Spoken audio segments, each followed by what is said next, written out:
Everyone. इससे पहले जो है हमने केवीएल की वीडियो बना करके डाली थी और वो स्क्रीन रिकॉर्डर से बना करके डाली थी, तो बहुत से वहाँ पर कमेंट्स भी आए, ठीक है, अब बहुत लोगों ने उसे देखा भी। तो वहाँ पर कुछ बच्चों ने ये क्वेरी करी थी कि सर केवीएल तो ठीक है हमें समझ आ गया है, लेकिन आप प्लीज केसीएल के ऊपर भी वीडियो बनाइए। तो चलिए आज की वीडियो जो है वो हम केसीएल के ऊपर बनाने जा रहे हैं कि किरचॉफ करंट लॉ किस प्रकार से हम जो है किसी परिपथ में जो है वो लगा सकते हैं, कैसे उसको हम बड़ी ही आसानी से किरचॉफ करंट लॉ को जो है वो अपने यूज में ले पाए। ठीक है, तो चलिए पहले जो अपने बेसिक जान लेते हैं कि किरचॉफ करंट लॉ होता क्या है, ठीक है, ये कैसे काम करता है, फिर हम एक क्वेश्चन लेकर के उस पर इसको अप्लाई करना भी सीख लेंगे।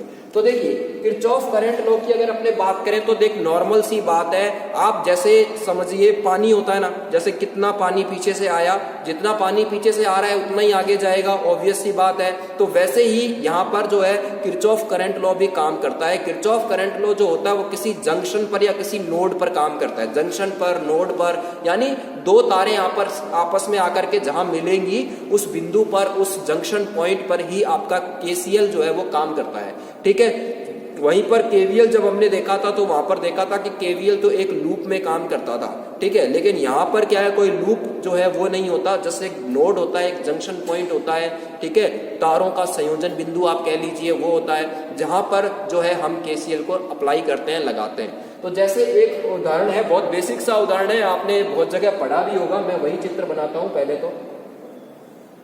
तो मान लीजिए ये आपका बिंदु है और ये तीन लाइनें जो मैंने खींची है, ये तीन तार हैं, आप इसको ऐसे जूम कर लीजिए, ये तीन तार हैं और ये जो तीनों तारें इस बिंदु पे आकर के क्या हो रही हैं, ज्वाइंट हो रही हैं, मिल रही हैं।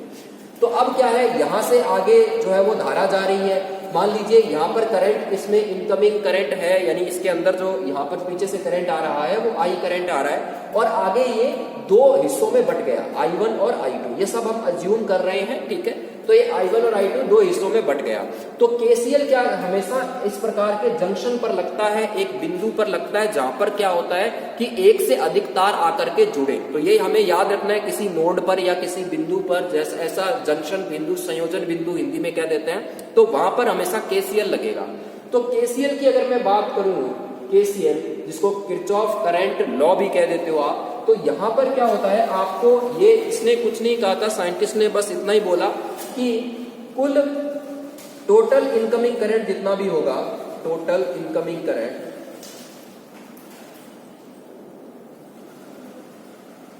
ये बराबर होता है टोटल आउटगोइंग करंट के।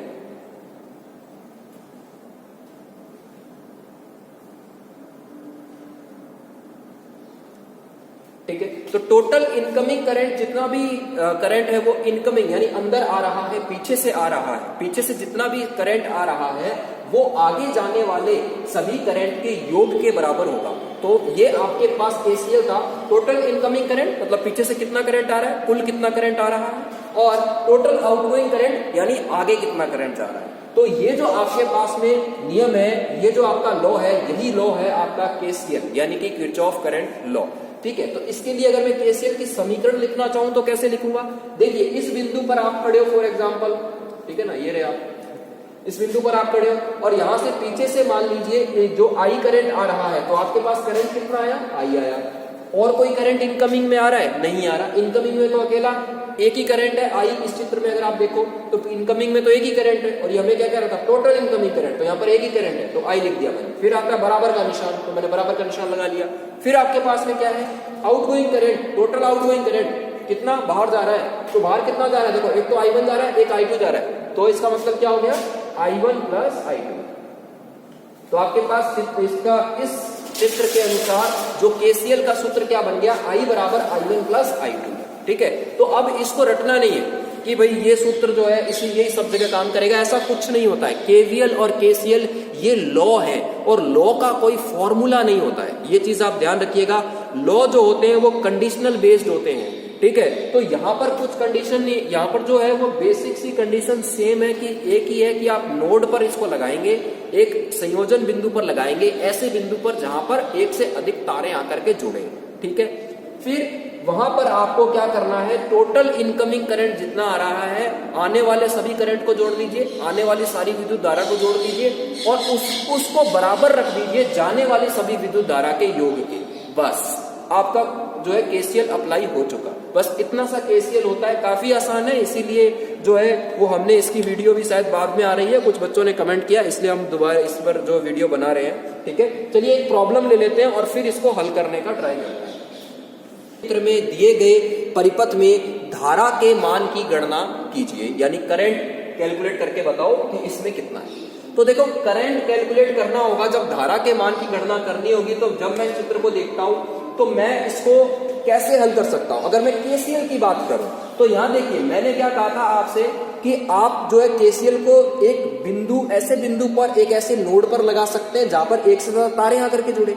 तो क्या यहाँ पर एक से ज्यादा तारा आकर जुड़ रही है? बिल्कुल, ये देखिए यहाँ से भी आ रही है, यहाँ से भी। यहाँ पर नोड कंसीडर नहीं हो सकता बिकॉज ये तो एक ही पाथ है। यहाँ पर आया है, यहाँ पे देखिए एक से अधिक तारे, इधर से भी ये तार आ रही है, इधर से भी ये तार आ रही है, इधर से भी ये तार आ रही है, यानी ये एक नोड मेरे को मिल गया है। ठीक है, और मुझे यहां पर ही धारा के मान की गणना करनी है, इसी में तो धारा बतानी है, कैलकुलेट करनी है कितना करंट है। तो देखिए इस बिंदु पर मैं लगाऊंगा केसीएल। ठीक है ना, इस बिंदु पर मैं लगा दूंगा केसीएल, क्योंकि जो ये बिंदु मैंने लिया, इसी बिंदु से गुजरने वाली धारा यानी इसी का मान उसने पूछा है। अगर मैं यहाँ केसीएल लगाता हूं तो ये वाला करंट तो नहीं निकाल सकता, है ना। तो इस करंट के मान उसने मान है वो मुझे चाहिए, तो इसीलिए मुझे इसी बिंदु पर क्या लगाना पड़ेगा, केसीएल लगाना पड़ेगा। तो मैं इस केसीएल को लगाता हूं इस बिंदु के ऊपर। तो देखो इस बिंदु पर जब मैं केसीएल अप्लाई करने का ट्राई करूंगा तो देखो पीछे से ये करंट आ रहा है 6 एम्पियर, तो मुझे यहां भी 6 एम्पियर ही मिलेगा। तो अब इस बिंदु पर मैं केसीएल लगा लेता हूं। तो केसीएल के अनुसार इसकी समीकरण लिखनी होती है, बहुत आसान है। पीछे से आने वाली धारा यानी इनकमिंग करंट, कितनी करंट इनकमिंग है, देखो 6 एम्पियर इसके अंदर आ रही है, मतलब ये 6 एम्पियर इनकमिंग है, ये आउटगोइंग है, बाहर जा रही है, ये भी आउटगोइंग है, बाहर जा रही है। तो इनकमिंग करंट तो सिर्फ 6 एम्पियर ही है, तो 6 एम्पियर बराबर, ठीक है। और केसीएल क्या कहता था, टोटल इनकमिंग करंट बराबर टोटल आउटगोइंग, यानी बाहर जाने वाले कुल धारा के बराबर। बाहर कितनी धारा जा रही है, एक तो ये जा रही है और ये बाहर, एक तो 4 एम्पियर और एक क्या जा रही है, आई जा रही है। समीकरण जो है वो हमें मिल गई है यहाँ पर 6 एम्पियर बराबर 4 एम्पियर प्लस आई। अब कुछ नहीं करना, नॉर्मल पक्षांतरण करना है, आई का मान मुझे ज्ञात करना है। तो इस 4 को मैं बराबर के इस तरफ लेकर के चला जाऊंगा, यहाँ प्लस का है तो इधर आके माइनस का हो जाएगा। 6 माइनस 4 बराबर आई। तो आई का मान क्या आ गया, 6 में से 4 गया तो 2 एम्पियर आपके पास आई का मान आ गया, यानी कि इस करंट का मान कितना होगा भाई, 2 एम्पियर होगा। ठीक है, अब कुछ बच्चे इस चित्र को देख के कह सकते हैं कि सर ये तो 3 ओम है, यहाँ से पीछे से 100 वोल्ट आ रहा है, अगर इसको नॉर्मली कैलकुलेट करें तो ये इतना आंसर नहीं आएगा। बिल्कुल मैंने ये सब धारा मानी है, ठीक है, तो मेरे को सिर्फ केसीएल समझाना है, तो मैं जस्ट केसीएल को समझाने के लिए मैंने जस्ट इसको मान लिया है 6 एम्पियर। ठीक है, तो यहाँ पर आप जो है वो ध्यान रखिएगा कि जो केसीएल होता है, केसीएल जो होता है वो हमेशा नोड पर लगता है। नोड पर लगने के कारण उस नोड पर आपको जस्ट ये चेक करना है कि टोटल उस नोड के अंदर कितना करंट आ रहा है, उस सब को जोड़ लो, उस योग को बराबर करो, उस नोड से बाहर कितना करंट जा रहा है। बस यही आपके पास नॉर्मल केसीएल होता है। केसीएल के उपयोग से आप जो क्या कर सकते हो कि किसी भी परिपथ में अगर आपको धारा जो है उसको कैलकुलेट करने में आपको हेल्प हो सकती है, मगर सब जगह पर केसीएल अप्लाई हो जाए उससे हमारा आंसर आ जाए ऐसा कोई कंपलसरी नहीं है। देखिए लॉ जो होते हैं वो जस्ट एक टूल होते हैं एक तरीके से, और हर एक टूल का अपना काम होता है। ठीक है, तो आप जो है इसे जस्ट एक टूल की तरह समझिए। ये जस्ट केसीएल एक बहुत छोटा सा हिस्सा है किसी भी परिपथ को हल करने के लिए। बहुत सारे नियम होते हैं, बहुत सारे तरीके हैं किसी भी परिपथ को हल करने के लिए। तो परिपथ को हल करने की अगर अपने बात करें तो वहां पर अलग अलग मेथड से भी वो हल होते हैं। ठीक है, ऐसा नहीं है कि कोई परिपथ केवल केवीएल या केसीएल से ही हल होगा। इसमें क्या होते हैं कि और भी तरीके होते हैं परिपथ को हल करने के, लेकिन हमें हमारे लिए जो आसान रहते हैं वो होते हैं केसीएल और केवीएल का उपयोग करके आसानी से किसी भी परिपथ को हम हल कर सकते हैं। ठीक है, सो उम्मीद करता हूं ये वीडियो आपके लिए हेल्पफुल होगा। अगर आपको ये इन्फॉर्मेटिव लगती है then please like and share. Okay, so मिलते हैं नेक्स्ट वीडियो में, तब तक के लिए thank you and bye bye.